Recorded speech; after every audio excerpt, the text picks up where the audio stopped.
This 5-minute solution will show you how to gift games on Steam. Launch your Steam and click on this search box, and here type the game name that you want to gift to someone. Select the game, and now you will jump into the game page. Here click on add to cart, and here you will get two different options. One is purchase for myself and another is purchase as gift. So we are going to gift a game to someone, right?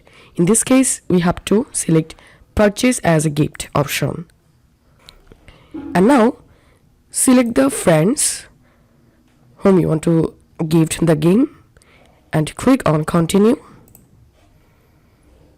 Enter here the recipient first name. You can write here a gift message and select your sentiment. Add your signature here and click on continue. In the next step, you have to enter your credit or debit card information to complete the purchase. That's how we can gift a games to someone on Steam. If you find this video helpful, make sure to subscribe 5-minute solution. See you in the next video.